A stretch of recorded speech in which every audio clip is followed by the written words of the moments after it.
टीचरों को जो भर्ती नहीं हुआ उन सबके लिए भर्ती करवाएंगे। आज हालत क्या है, 10,000 से ज़्यादा टीचरों की जो नौकरी में थे पहले वो आज बेरोजगार। कैजुअल टीचर में भी 10,000 से ज़्यादा टीचर बेरोजगार है।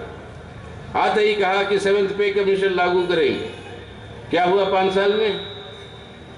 हमने कहा कि आज यहीं पर नहीं, कई सारे प्रांतों में अपने देश में कांग्रेस की सरकारें, वामपंथी, ये सब कह रहे हैं कि आज मुलाजिमों के लिए, एम्प्लॉयज़ के लिए हम जो है ओल्ड पेंशन स्कीम पे या पुराने पेंशन स्कीम के बाद को लागू करेंगे।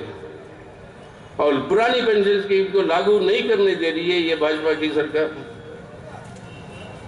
तो इसके खिलाफ लड़ने की जरूरत है, तो इस सरकार को बदलना है। बेरोजगारी बढ़ रही है तो रेगा के अंदर जो नौकरियां मिलती थी, ये गर्व की बात थी 5 साल पहले कि सबसे ज्यादा हर साल नौकरी अगर मिलती थी पूरे हिंदुस्तान में, तो सबसे आगे त्रिपुरा था।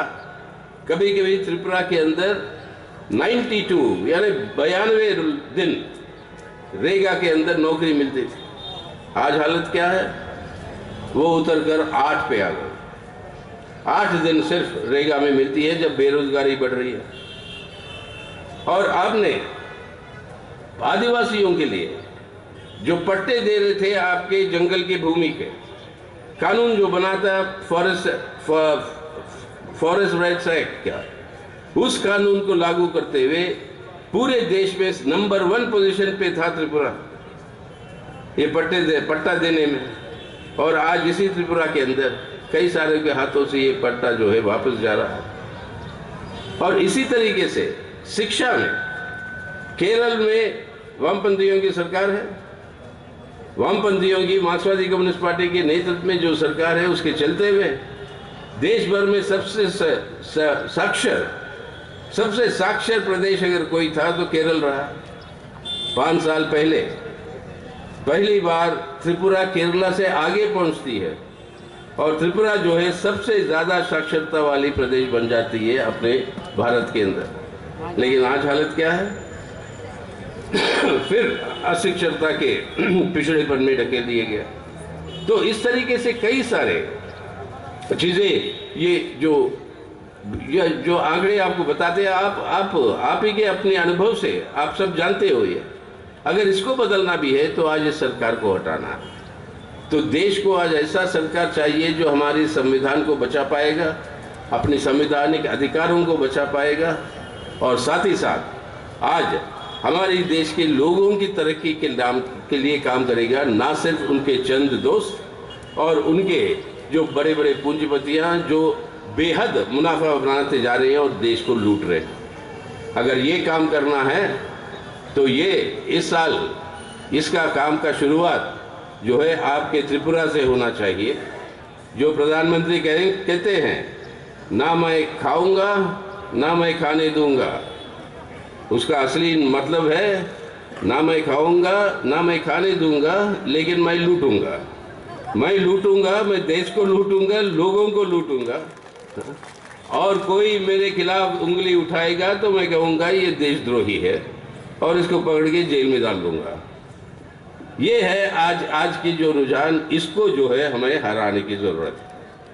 तो इसलिए कल मैं आपके उदयपुर में मीटिंग में बोलते हुए कह रहा था कि हमें ये बहुत बड़े घमंड में है, कहते हुए कोई नहीं हो सकता हमें हराने के लिए।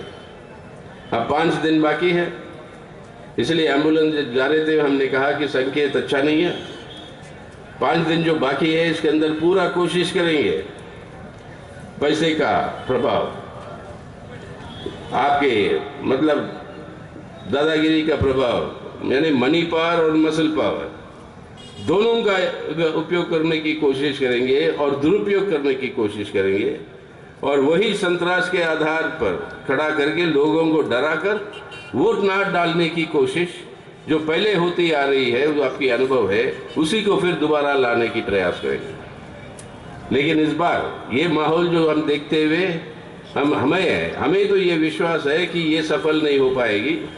और आप लोग सब मिलकर इन साजिशों को हराएंगे, ये विश्वास है हमें, क्योंकि ये हराना ज़रूरी सिर्फ अपने आप के लिए नहीं है, अपने बच्चों के लिए है, अपने भविष्य के लिए।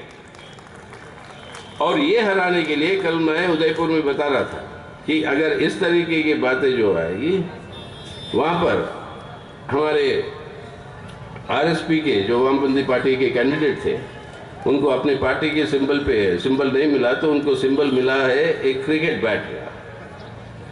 तो क्रिकेट बैट का सिंबल मिला है, तो हमने बोला कि अगले 5 दिन जितना कोशिश ये लोग सब करेंगे, अपनी दादागिरी, अपने पैसे ये सब इस्तेमाल करके जो एक स्वतंत्र डेमोक्रेटिक चुनाव को, उसको जो है प्रभावित करके उसको डिस्टर्ब करने की कोशिश करेंगे।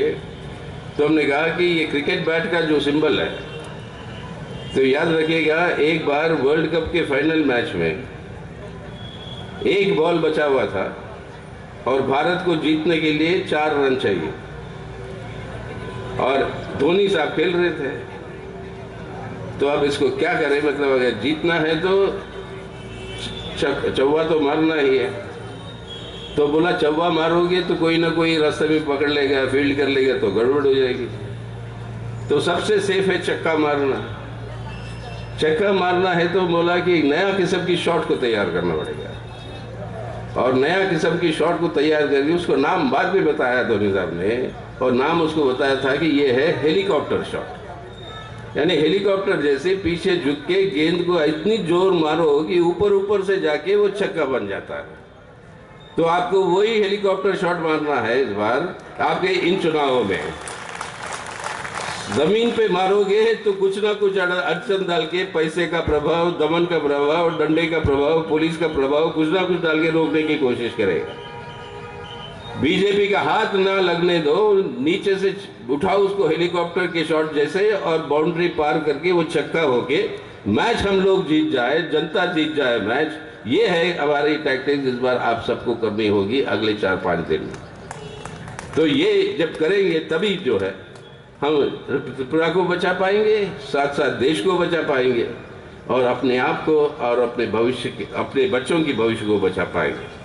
तो इसीलिए दोस्तों हमारी अपील आपसे यही है, आते रहेंगे त्रिपुरा में, लेकिन जब मार्च 2 तारीख के बाद जब आएंगे, तब आएंगे आप ही के साथ बैठकर मिठाई भी खाएंगे, हमारी खुशी भी मनाएंगे, और त्रिपुरा के अंदर जनतांत्रिक व्यवस्था का पुनर्स्थापना होगा, लोगों की तरक्की के लिए काम करने वाली सरकार का चुनाव होगा। इस विश्वास के साथ फिर आप सबसे मिलेंगे मार्च 2 तारीख के बाद। जय हिंद, इंकलाब जिंदाबाद।